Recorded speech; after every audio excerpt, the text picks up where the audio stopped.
Welcome back to Locking Horns. It's split. Good evening, good day, good afternoon, good morning, wherever you might be. Today I have Bubba Rankin. He's about 2 hours away from where I'm at. Met him through an event gathering that happened a couple of years ago. Yeah, I think so. Yeah, about 2 years. So welcome, Bubba, to Locking Horns. So tell us about yourself, Bubba. How did you get to where you are today? Well, it was a journey. I was born and raised in Lynchburg, which was back in the 80s. It was the center of the Bible hub with Reverend Jerry Falwell coming up. He was the big hub scene, so I had Southern Baptist crammed down my throat with Thomas Road Baptist Church all my life. Even if I didn't go to church, prayer was brought into the school. Even in the activities after school, playing football, prayer was participated in as well. Even if I didn't go to church, I was still required to participate in prayer. Pretty much immersed in everyday life. Yeah. Yeah. So I still had to participate whether I went to church or not. Right. And then after, even though I went to church for a good majority of my younger childhood, even though I disagreed with a lot of their beliefs of people being able to ask for forgiveness against all sins, even though I believe some sins are unforgivable, right? Which most people know what those sins could be. Could be, yeah. So, I still today believe those sins are unforgivable. I don't care who you are, what you do, what you've done. Those sins are unforgivable. Right. So, and then I joined the military. I get submerged against all different types of religion in the military. Yeah. And people from all likes of work of the earth, and Buddhism. I even met people that worship Satan. Yeah. And you don't think they would be decent people, but they're still pretty cool people. Right. Even though they worship Satan, hey. Yeah. Your choice is your choice. Yeah. But they were still pretty cool people. Right. That's when you have a common conversation. It's like, hey, well, we have Loki in our religion. Yeah. But when I got home from the military, I really, really started questioning things and started seeking out a religion of my choice. Yeah. And that's when I came across heathenism. And it really called to me. I really matched the things that I felt all my life growing up. Yeah. And things started connecting. Even things that I did while in combat started connecting to the person that I am. And things just made sense. Right. So, all right, take for instance, I got a big bear tattoo on my arm. Yeah. 3 weeks prior to going to hitting the ground in Iraq. Yeah. And they say the bear is connected to the berserker warriors. And while I was in combat, I blacked out. And I did things that most soldiers or warriors wouldn't do. Right. I got accommodations, I got medals, and I got called hero, even though I don't consider myself a hero. But I did that, and I blacked out. I don't even remember doing it. Yeah. But I've always had a strong connection to a bear. And then as I got home and started doing research into heathenism, I started realizing that my connection to the bear and to the berserker warriors was a lot stronger than I could ever imagine. Right. And so I dove deeper into it. And the more I dove into it, the more I connected, and the more I found who I was, and I found a deity that called to me. And it just I found home. Right. No, that that happens, you'll like coming into the realization that this feels right, this makes sense, this I can understand, this it all just it fits. And once I found all that it fit, the weight on my shoulders lifted so much. Yeah. And it was almost like an epiphany happening when that weight lifted, and some of the remorse from combat and stuff like that. It was just like I said, that awe moment. Yeah. And it was, like I said, such a great epiphany for me, and the realization and the ancestry and more. And I even did an ancestry.com and found out that I do have blood connections to my heathen relatives. Excellent. And so that even heightened it even more. Yeah. So I haven't done mine. I might, maybe eventually. You'll find out. Yeah, it doesn't matter to me if I am connected to the Scandinavian peoples or not. Yeah. I tell you, my strongest connection is actually Scottish and Irish. Mm-hmm. But I do have a small Scandinavian.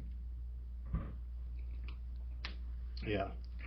I've heard the argument that, you generally have a stronger connection with the gods if you have the blood of those peoples running through your veins. Personally, I don't know. I don't think it makes that big of a difference. I really don't think so either. Like I said, when my first diving into the heathen religion, I really didn't even know which god called to me. And yeah, you have to, dive into it and educate yourself on something, spend time with it. Yeah. Yeah. And when I did find my connection, and strangely enough, there's not a lot of stories to the God that I'm connected with. No. But I know his stories almost biblically. Yeah. But they're not a lot, but I still love him, and I still worship him just as much as I do the great gods that there are. Right. And he's not even that huge of a god, but to me he is. Yeah. And you speak of which god? I speak of Tyr. Tyr. Well, then that is something that you and I have in common, because I also walk the path of Tyr, or at least try to do so with the best of everyday lives. And he is one of the difficult ones. He's a difficult one for sure. Yeah. Absolutely. You're right. There's not a lot of stories on Tyr that we have. So why don't you tell me one, and I'll tell you one. Hey. Well, my one that I'm most cherished to is the most famous one of his is where he gave up his hand to Fenrir. He did it quickly. Fenrir asked for a volunteer to put a hand in his mouth while he be chained down with the most thin magical string that he thought for sure that he could break. Yeah. And Tyr knew the possibility that he could not break that, and he knew that he was going to lose his hand, because he knew that once that wolf could not break that string, he was going to lose his hand. He knew, as much as that wolf loved him, because he grew up with that wolf, he fed that wolf, he played with that wolf. Yeah. He knew that wolf loved him more than that wolf loved his own father, Loki. But he knew if that wolf could not break that string, he was going to lose his hand. But he volunteered quickly and cold-heartedly, knowing that he was going to lose that hand. But he did it. So that the chaos may be bound. So the chaos can be restricted long enough for everyone to live longer and cherish longer, for Ragnarok to take longer to happen. That's an interesting story. It's a very well-known story, and there's very many different ways of telling it. But the bottom line is that's the truth of it all. The binding of Fenrir ended with Tyr stepping up and saying, "If you can't break it, here's my hand." Yeah. And that's the truth of it. Yeah. I mean, the story's told in a different way. Yeah. But the basic of it exactly is he knew. Yeah. So the story so since you speak of that one, the other story that I know is of Tyr is just randomly Tyr vanishes. Yeah. Where he and Thor are going to retrieve the cauldron for brewing the ale from Tyr's father. Yep. And on the way, meet up with the giant, and the giant and Thor go fishing for Jormungandr. And Jormungandr, yep. And the story takes off with them going fishing for Jormungandr, and Tyr just. The story doesn't say. We don't know. We don't know. We don't know. That's the craziest. What did you do? Yes. That, like, he goes out with them. Yeah. And Thor just comes back, and nothing else is said about Tyr. Right. I have done some deep diving recently, actually, on Tyr, and actually, let me get my clipboard.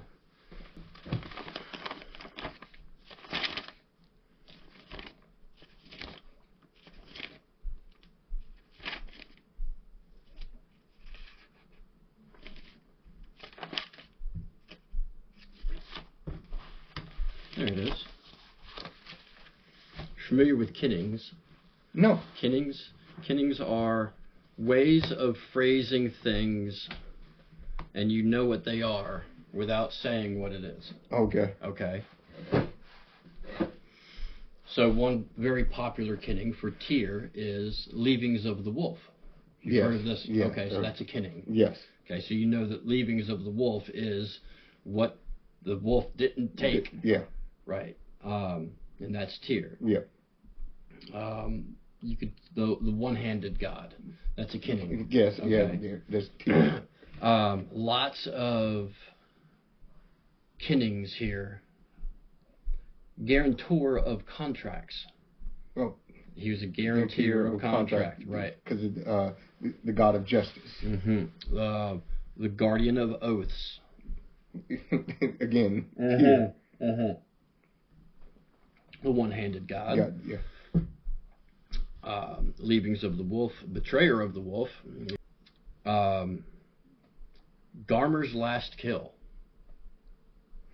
Oh yes, that's right. That's right. Garmer's last kill. That's right. Garmer is the hellhound released from the gates of hell. Hel or Helheim. That does battle with Tyr at Ragnarok. Yep. And they end up killing each other. Yeah. Garmer falls on his sword while his jaws are wrapped around his throat. Yep. One of the 3 stories that are majorly talked about Tyr. Yeah. Yeah. That's about it. That's really all we have. Yeah. In the Gylfaginning, it says, "Yet remains that one of the Aesir who is called Tyr. He is most daring, and best in stoutness of heart. And he has as much authority over victory in battle. Mm-hmm. It is good for men of valor to invoke him. It is a proverb that he is Tyr valiant, who surpasses other men and does not waver. He is wise, and so it is also said that he is wisest is Tyr prudent." And that's in the Gylfaginning. So yeah. Nice. Tyr's a very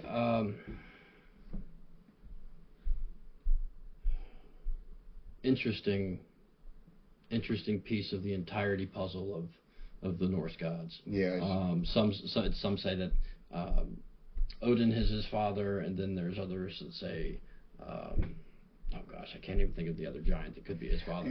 Yeah. I read a little bit on that. Is a big toss up.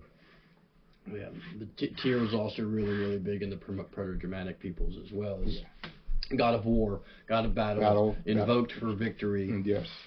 And he's almost as strong as Thor if Thor didn't have the belt. Yeah, see, we had these power-ups. Yeah. Power-ups in the medieval, or excuse me, in the Viking lore that's very comic book-esque. Yeah. And it said that if Thor didn't have the belt, Tyr could beat him. Beat him. Ones we never know. Nah, I know. We will never know. We'll never know. All we got is to go by the Eddas and the poetry. Yeah. So how do you live your daily life nowadays, as a practicing heathen? What's your, common routine? Well, like I said, I follow the rules of Tyr as much as possible. I try to live, because to me, I'm still a warrior. The warrior inside of me is never dormant. Yeah. I'm a warrior 24/7. And that's the way my mind thinks. Like I said, well, I was just speaking to you just recently. I plan on building a shield and practicing or training in shield and axe fighting combat myself. Yeah. And so you'll put on all the armor and go out in the middle of one of those Renaissance fairs. If I get a chance, I'll try to do myself. Hell yeah. I mean, that would be dope to see. Yeah. I know, what is it? A Viking experience. They let you come out there and wield in combat for a certain price. And that's in North Carolina. Yeah. So I never know. I never know, man. We did a festival some years ago down in Danville, and they had the jousting. Yeah. They had the horses in the armor, and the men in the armor, and the really, really long spears that you put up to your hip like this. Yeah. And tried to poke the other one off the horse at full gallop. That's cool to watch. I grew up with horses, and I could just never really picture putting. You need a big horse to put armor on. Yeah, but I don't think falling off a horse would suit me. Now, getting in a ring and combat, hand-to-hand combat's one thing. Yeah. I don't think falling off a horse is going to feel. That's 6 to 7 feet. That's a feet. good ways down, my man. That's a good. And you're in full armor. Yeah, buddy. I'm a big man. Nah. I can do a hand-to-hand combat, but nah. Don't feel like falling off a horse. That's a lot of ground clearance. What do you think drives a man to follow Tyr? Well, I think me is. I've always been, the military. I was a law enforcement officer. I think it's just the rule of law and justice has always been my thing. And so it falls up under Tyr's rule of justice and oaths. And so I guess that we just have the same walks of life. So through your military experience, and then you came out of the military, were law enforcement. Yeah. Gotcha. So it's just that. Well, that makes sense. Yeah. That makes sense. It's just like his rules and his guidelines. Which we have none. They're all assumed. Yeah. But it's the rules of living a good life. But we have the Havamal. We do have the Havamal. Yes. And that rules of life by the Havamal is almost like a rules of justice. Be kind to one another. Yeah. I mean, that's humanity. Yeah. And that's the way we should live, especially like in a kindred. We help each other. We're there for each other. It takes a village to raise a kid. Yeah. And that's what a kindred's about. Right. And so it's a group of people that get together under the common agenda of taking care of each other and kindred things. And supporting each other. Absolutely. Exactly. And so Tyr is like someone that monitors that for the kindred. Keeps everyone accountable and justice for everyone in the kindred. Yeah, and Tyr was also, is always invoked at the all things. There's the law speaker is part of that, and Tyr would have been considered the law speaker, the keeper and speaker of the law. Yeah. If there was ever a question, call on Tyr. Yeah. He will show you the right way. Exactly. The rules that were set by and the guidelines that were set by that everyone agreed upon. And we have lost those. Yes. They're gone. And that's the terrible thing. It's not like it was a document like the Ten Commandments. No. But it was the spoken law of the land. Yeah. Yeah, just the way things are. This is how we do our things, and if you don't like it, shove off. And the great thing about the Havamal too is it's not set in black and white. We don't have "thou shalt not kill" and all that bull crap. And quite honestly, I can't read ancient Norse. Yeah. Okay. So we have there's 3 famous translations. There's Thorpe. There's 3 translations. I can't read. I can't read them either. No, I can read them, but there's 3 different ways of reading them. Yeah. From 3 different time periods by 3 different people who translated. But the great thing is about errors, and the great thing about error laws, or our gods are human. Our gods are not infinite without flaws. Right. Where God is, Christians believe theirs is all powerful and no flaws whatsoever, and he expects his people to be almost infidels of be washed of all their sins and all that. Right. Where our gods expect us to be flaws. They know we're going to be flaws because they have flaws.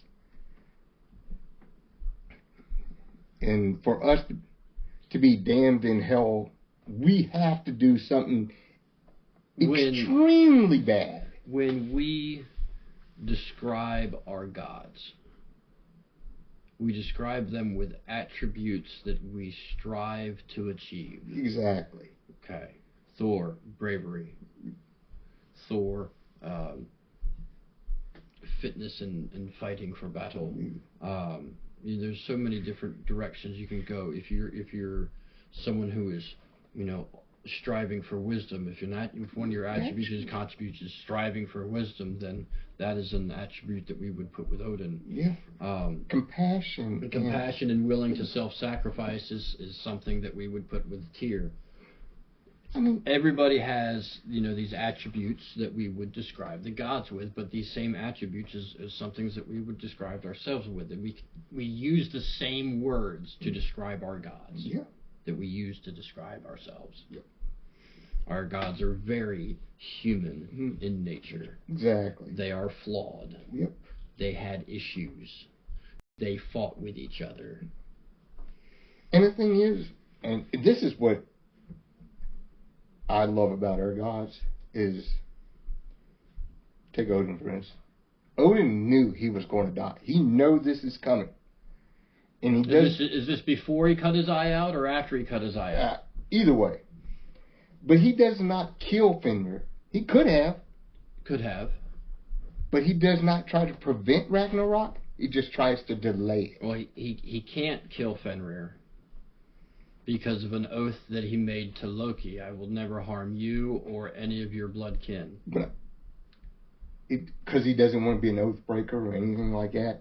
But I'm saying he could have. He could have. But he doesn't. He doesn't. He kept an oath to to Loki. He keeps his oath. He doesn't. All he does is delay it. He knows Ragnarok's going to die. He knows how he's going to die. All he does is delay it. Well, he just postpones the inevitable. Exactly. Right. Well, I want to live a little bit longer, so tie him up. Tie him up.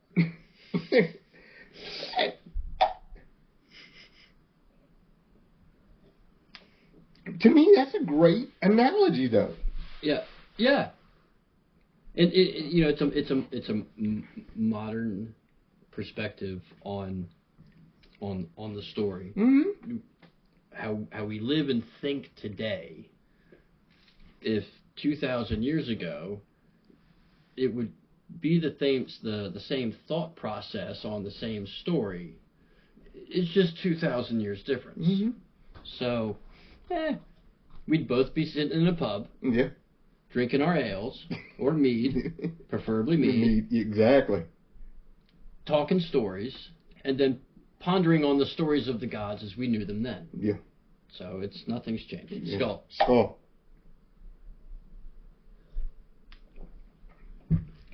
I just wish heathenism would have came back around a lot sooner. So it did in a way. 1920s, 1930s kind of started to see the influence of the Norse culture. I wish it would have came back around to me a lot sooner. How about that? Well, you grew up in a very difficult place for that to happen. Man, so difficult. But once you got away from, so you joined the military, yeah. and here's your immediate ticket to see the world. Yeah. You do so. You're influenced by the people you've met and the places that you've seen. That you come back home and you're like, wait a minute, I can't. Well, I can't believe now, like what I have just been through. This course and period of time in my life, what I have just been through, prevents me. Now, to be honest with you, the first tribe that I came across almost pushed me away from it. Yeah. Because, well, I'm not going to say the tribe's name. Well, you can't, but that's okay. But the first tribe that I came across, they had so many strict guidelines to join that tribe, and then I got turned down. Yeah. I mean, they had like physical fitness requirements. Right. They had educational requirements. Right. Then they had donation requirements. I'm broke, bro. I'm out. And then an application. Then right. You submitted all that information. Then I got told no. Right. And I'm going to tell you now, when I got told no, it was like distraught. Really? Yes, because I was like, you really wanted to get in. Yeah, because I loved the religion. I found what I needed. Yeah. And I needed a community to help with that. Right.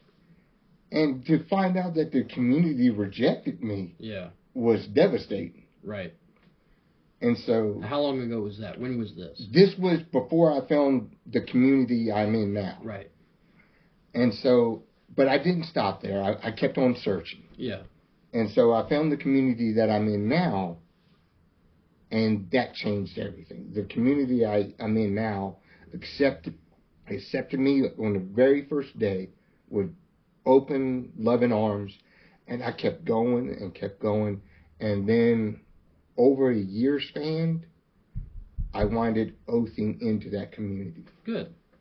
And it was the best. I'm telling you now, the day I oathed in was a life-changing, emotional day for me. Yeah. See now you're required to follow through. Yes. Yes. You are now required to follow through. Yes. Skull. And I absolutely love it. I know the people, they're good people. They're great people. It's actually through them that you and I crossed paths the first time. Actually, it is. Yeah. We won't bring up kindred names. No. Or at least we'll do our best to avoid it. But that's just for everybody's privacy, and it will be. We'll respect that. And I'll leave it at that. But you know what though? I'm on to greener and better pastures, and I cannot complain. I found my second family, but you got to put in the work. But yeah, and I tell you what, I have definitely done that. Yeah, you got to put in the work. Yeah, absolutely.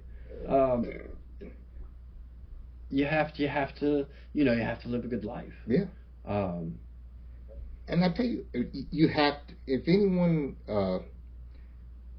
wants to follow the path, definitely get a chance to read the Havamal. Oh, for sure. So you say that, read the Havamal, and I'm in the process of, or have been in the processes of putting them up on our Facebook page and the Instagram. Yeah. So if you want Havamal passages, go check out my Facebook for Locking Horns, and go check out the Instagram for Locking Horns. They're there. I'm working on putting up more.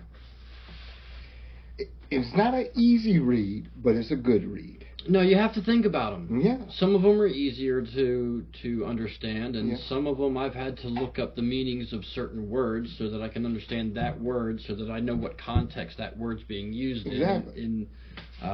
Some of them are difficult. Yeah. Some of them are simple, instructions on ways of life. Yeah. Simple things. Don't leave home without a weapon of some kind because you don't know when you're going to need it. Exactly. Right. And that's the path of it. And no, I don't mean your cell phone. No. That's not your weapon. Well, like I said, I'm a true warrior. I walk around weaponized at all times. Of course, I keep mine at home, simply because that when I generally leave the house, it is to go to work, and we are not allowed to have them at work. And I understand the reasoning behind it, so I leave it be. I don't make the argument. See, I worked as a law enforcement officer, so we walked around weaponized. How did that change your life? Being law enforcement? Made you very paranoid. That was not the word I was expecting you to bring up first, but okay. I thought drug dealers were paranoid. Well, I was a correctional officer, so I worked in a prison. Right. And so you walk in a room and 60 people in that room want to hurt you. Right. So you always walk with your back secured. Right. And so, yeah, it makes you paranoid. And so when I go into a building, I'm always looking for the door. My eye is always on the door because I got to find the quickest way out, or I got to look for a threat coming in. See, I got that same thing, but I acquired it a different way.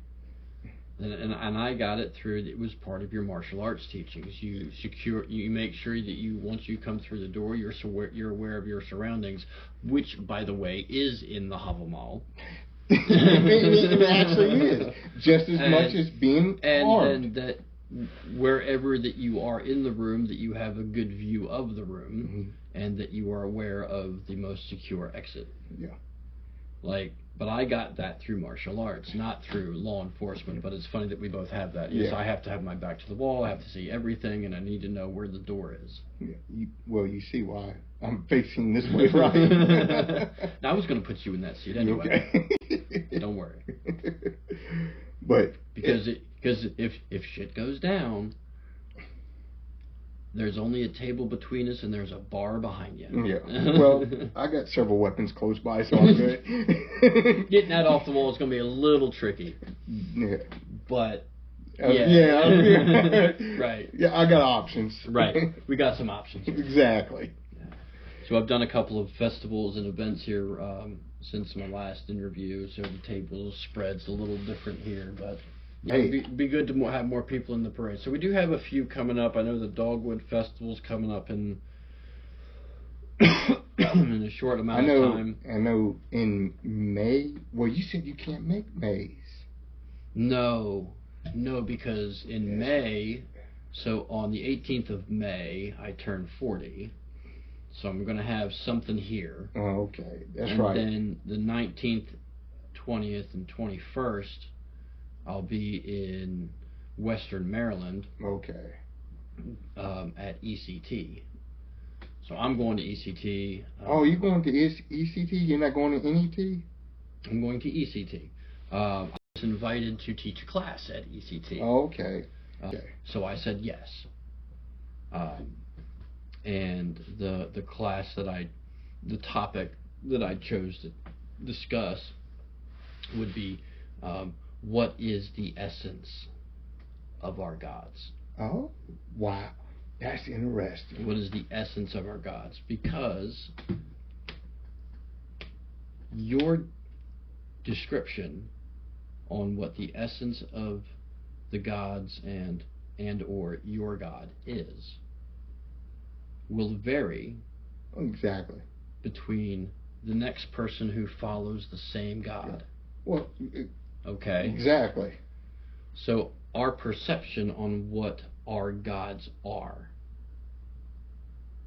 Okay, what is the core, raw nature of what our gods are? And then just broaden the discussion on it. Interesting. And I actually had really what I thought was a brain buster was to have a 20-sided dice. Okay. And I'm like, here. Or even just a bag full of dice, right? And throw them out to everybody and say, all right, here's a 20-sided dice. Now I want you to come up with an attribute of said deity. Yeah. My thought is, my concept is... I like the idea you're going with. It sounds good. If the entity of Odin is a 20-sided dice... It could fill it up. Okay. What are the attributes that you would set as each of those individual facets of that 20-sided dice? Okay. 27. I could fill up 27 for Odin. Right. That's my point. But your 20 might just be different than his 20 or her 20 for the same god. Okay. A few might. So my concept is that the essence of a god is the intersection in the middle of that 20-sided dice. Yeah. The core where all of those facets come together as one. And that raw power that is there, that is the essence of your gods. Now, that's all a metaphor. It's how my fucking brain works. You know what, though? That I like that idea. That is actually a brilliant idea because you're right. You're absolutely right. You put 10 people in a room, give them 27 options, and not all 27 are going to be the exact same. Right. We're going to have a few, but not all are going to be the exact. Right. But if you put those lists together, I guarantee you our top 20 are going to be close. Right. But those last 7, that's going to be a kicker. And being part of a kindred is definitely a very strong support structure to be involved with. And I know that a lot of heathens are, solitary practitioners, or at least household practitioners. They do certain things certain ways in their household. Yes. And when they get around, larger groups of people, their support structure, their extended family, if you would, they do things as the community does things in a natural flowing way. I am a friend of the kindred that you were involved with. Yes, you are. Very close. I'm not an oathed-in member. No. I have been around them in that group of people for a very long time. Actually, longer than me. A very long time. Yeah. Honestly, I think it's been probably right around 10 years with that.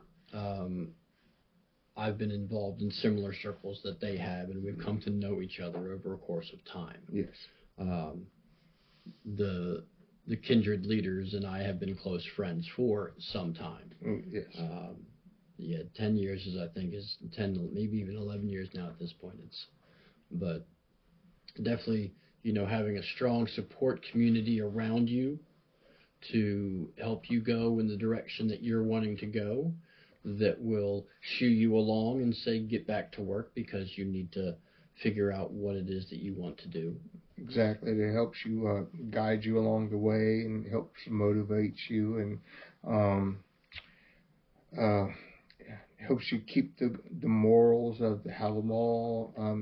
And it also helps you discuss some of the stories and help you broaden your perspective, ideas of the stories as well, so you can get different ideas on how to take some of the how do we modern heathens interpret the stories? Is it any different than the way that during the age of the peoples of those times, is it it's totally different than the way they interpreted the stories. Exactly. The part of that world sees actual nighttime 30% of the time. Yes.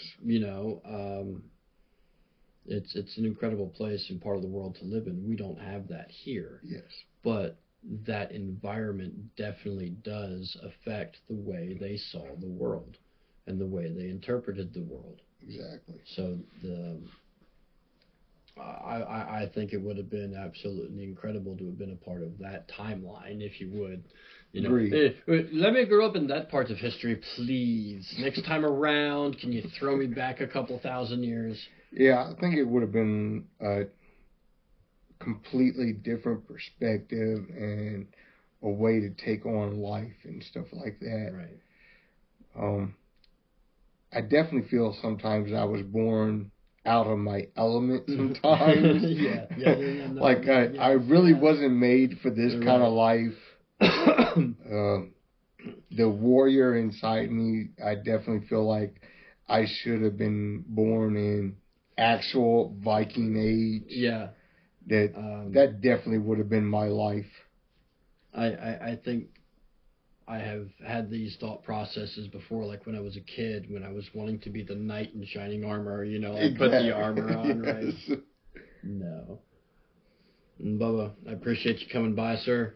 We've enjoyed ale together. We've shared mead together. We've told stories together. We've spent time together. And as heathens, we must do this as much as possible. So with this being said, I would ask that you like and subscribe to the channel. And join us next time as we interview somebody else and sit down and share the drink of knowledge. Or something like that. Check us out. Hails. Hail. Thank you.